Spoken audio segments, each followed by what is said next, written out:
Hello students, आज हम देखेंगे नेक्स्ट क्लास में types of chemical reaction. Second point, decomposition reaction. देखते हैं सबसे पहले इसको डिटेल में। ब्रेक डाउन होना या डीकम्पोज होना,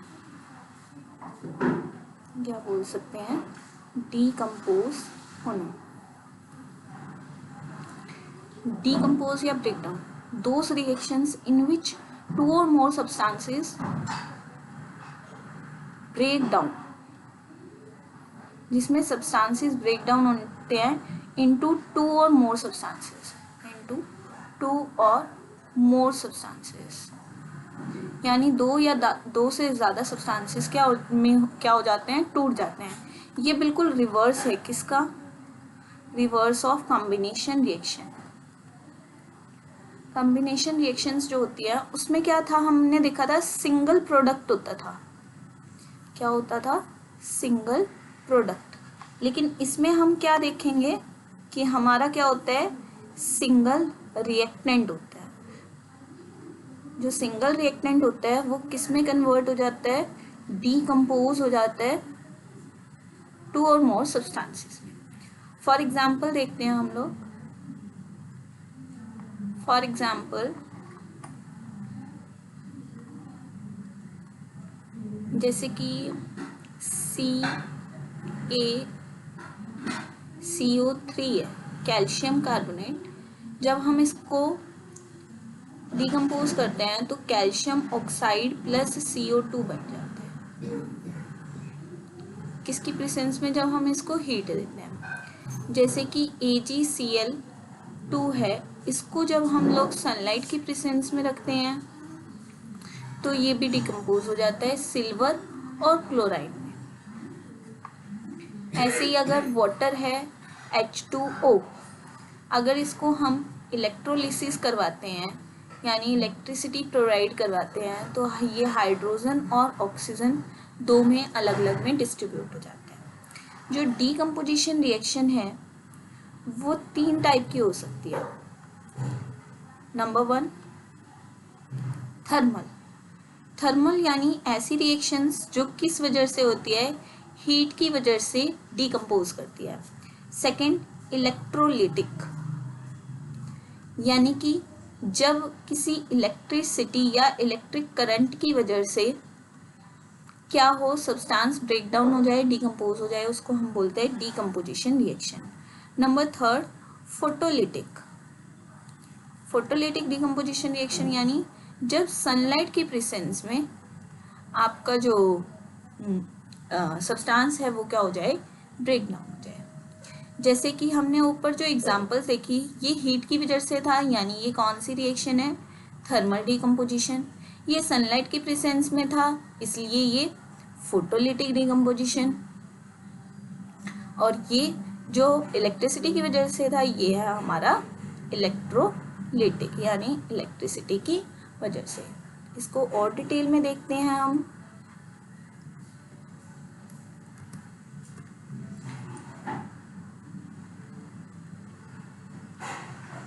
when a single substance decomposes or break down to several products, जब एक सिंगल सब्सटेंस डिकम्पोज हो जाता है सेवरल प्रोडक्ट्स में, उसको हम क्या बोलते हैं, decomposition reaction. When a single substance decomposes or break down to several products, for example FeSO4 था, उसको हमने हीट दी तो ये Fe2O3 SO2 SO3 यानी ferric oxide, sulphur dioxide and sulphur trioxide, ये इसमें क्या होगा, डीकम्पोज हो गया। इसका मतलब ये क्या है, टू और मोर सब्सटेंसेस में डीकम्पोज हो गया। और ये क्या था, सिमिलरली कैल्शियम कार्बोनेट, जब हम इसको हीट देते हैं तो CaO प्लस CO2 बनाता है। ये भी क्या है हमारा, टू और मोर सब्सटेंसेस में ब्रेक डाउन हो गया और एक सिंगल रिएक्टेंट था। तो ध्यान रखना है हमेशा क्या होता है, सिंगल रिएक्टेंट यानी सिंगल सब्सटेंस टू और मोर प्रोडक्ट्स में डिस्ट्रीब्यूट हो जाता है। थर्मल डीकम्पोजिशन, थर्मल यानी heat. These are those reactions in which energy in the form of heat required to break down the bonds of two or more complex molecule, यानी कि जब form of heat, यानी heat की वजह से क्या हो जाए आपका सब्सटेंस डिकम्पोज हो जाए, उसको हम क्या बोलेंगे, thermal decomposition reaction. For example potassium chloride oxide, जब हमने हीट दी तो ये क्या बनाता है, पोटेशियम क्लोराइड अलग हो जाएगा और ऑक्सीजन अलग हो जाएगा। तो ये क्या हो गया हमारा थर्मल डिकम्पोजिशन, जिसमें हमने क्या दी, इसको हीट दे दी, जिसकी वजह से ऑक्सीजन क्या हो गई हमारी अलग। Second, electrolytic decomposition, those reactions in which electric current is pass through an aqueous solution, यानी कि हम इसमें क्या देते हैं, इलेक्ट्रिक करंट पास आउट करवाते हैं, तो हमारी क्या हो जाएगी वो इलेक्ट्रोलिटिक डिकम्पोजिशन। फॉर एग्जांपल हमने वाटर को इलेक्ट्रिसिटी प्रोवाइड की तो ये क्या बना लेता है, हाइड्रोजन और ऑक्सीजन। सिमिलरली NaCl यानी सोडियम क्लोराइड को जब हमने हीट दी तो ये क्या बना लेता है, सोडियम क्लोराइड। फोटोलिटिक डिकम्पोजिशन, यानी कि सनलाइट की प्रेजेंस से, those reactions in which substances decomposes due to the presence of light, सिर्फ लाइट की वजह से जब ब्रेकडाउन होता है सब्सटेंसेस का, यानी डिकम्पोज होता है, उसको हम लोग क्या बोलते हैं, photolytic decomposition reaction. For example AgCl है, यानी सिल्वर क्लोराइड, वो सनलाइट की प्रेजेंस में क्या हो जाता है, डिस्ट्रीब्यूट हो जाता है सिल्वर प्लस क्लोराइड में, hence silver chloride is dark bottles में स्टोर होता है। ये क्वेश्चन आता है 2 मार्क्स का, क्या बोल रहे हैं कि सिल्वर क्लोराइड को जो AgCl है उसको हम डार्क बोटल्स में डिकम्पोज ना हो, अगर वो डिकम्पोज हो जाएगा तो सिल्वर और क्लोराइन अलग हो जाएंगे, इसीलिए सिल्वर क्लोराइड जो है उसको डार्क बोटल्स में रखा जाता है। और सिमिलरली ऐसा ही किसके साथ होता है, सेम यही चीज़ सिल्वर ब्रोमाइड के साथ होती है। सिल्वर ब्रोमाइड को भी अगर सनलाइट के प्रेजेंस में रखा गया तो सिल्वर अलग हो जाता है और ब्रोमाइड अलग हो जाता है। नाउ नेक्स्ट देखते हैं हम रिएक्शन। डिस्प्लेसमेंट रिएक्शन को समझने से पहले हम एक छोटी सी टेबल पढ़ेंगे।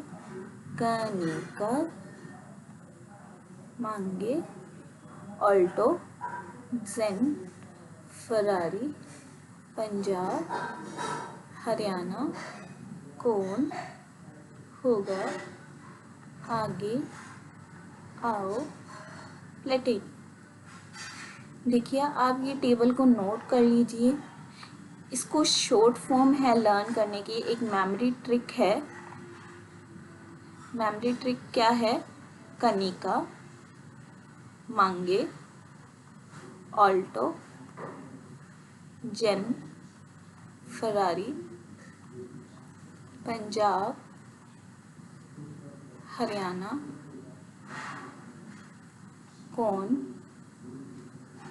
होगा, आगे, आओ, प्लेटिन।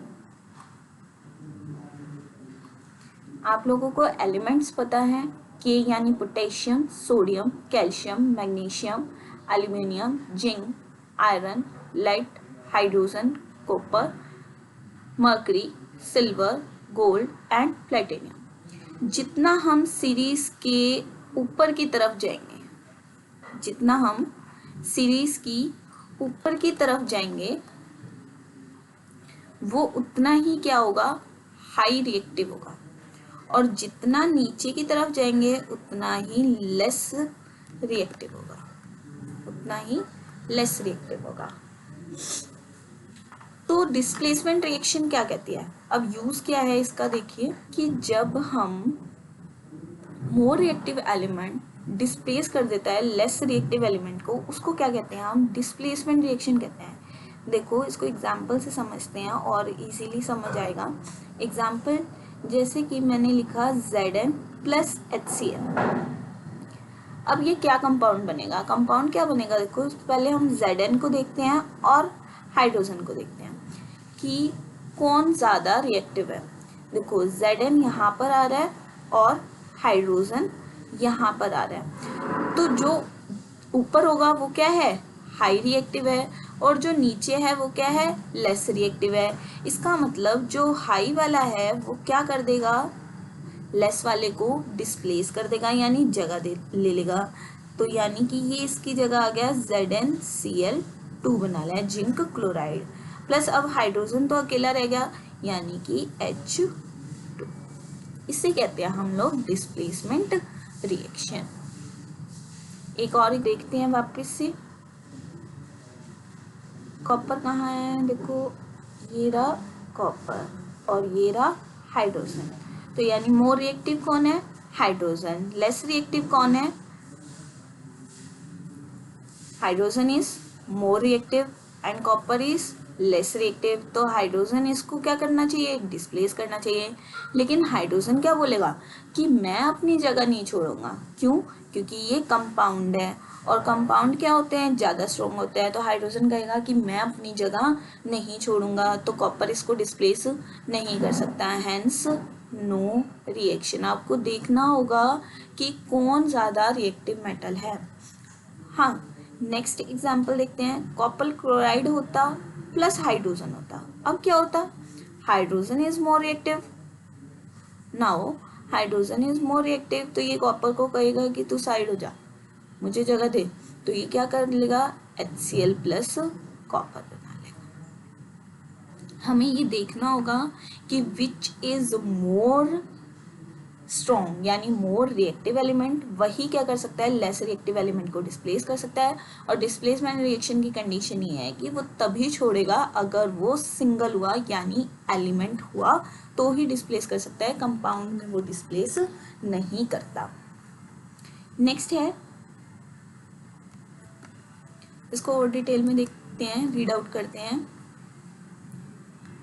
Displacement reaction, displacement reaction those reactions in which one more reactive element displaces the less reactive element। वो क्या कर देगा, displace कर देगा less reactive element को या मेटल को। फॉर एग्जाम्पल CuSO4 है और ZnSO4 है, तो इसमें जो जिंक है वो क्या है, हमारा मोर रिएक्टिव एलिमेंट है। तो मोर रिएक्टिव एलिमेंट क्या करेगा, कॉपर को यानी लेस रिएक्टिव एलिमेंट को क्या कर देगा, डिस्प्लेस कर देगा और क्या बना लेगा, ZnSO4 प्लस Cu, यानी कॉपर अलग हो जाएगा और ZnSO4 बन जाएगा। Is it clear? Now next topic है हमारा double displacement reaction. Double displacement reaction, double displacement में क्या होगा, डिस्प्लेसमेंट का मतलब तो आप समझ गए, यानी डिस्प्लेस करना, जगह ले लेना। डबल मतलब दो, तो यानी when to more reactive element, when to more reactive element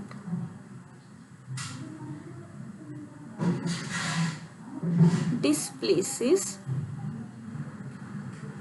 to less reactive element. मतलब इसका मतलब क्या हुआ कि जब दो मोर रिएक्टिव है वो दो लेस रिएक्टिव को क्या कर देंगे, डिस्प्लेस कर देंगे। For example Na2SO4 plus BaCl2 gives. अब देखना है कि सोडियम मोर रिएक्टिव है या बैरियम। ऑब्वियस है, कनिका मांगे वाले हमने टेबल करी थी, देखो इसमें सोडियम यहाँ है और जो टेबल में नहीं आ रहा है इसका मतलब लेस रिएक्टिव है, तो सोडियम इज मोर रिएक्टिव। तो sodium is more reactive than sodium will displaces the barium. तो ये क्या कर देगा, NaCl बना लेगा। फिर अब बैरियम क्या कहेगा कि सल्फेट तुम मेरे साथ जुड़ जा, यानी BaSO4 बन जाएगा।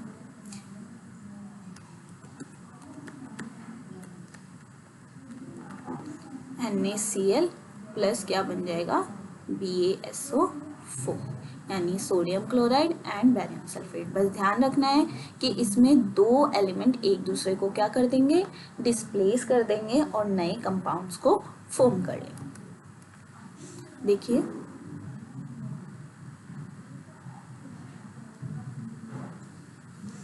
those reactions in which two more reactive element displaces the two less reactive element Na2SO4 plus BaCl2 and gives NaCl।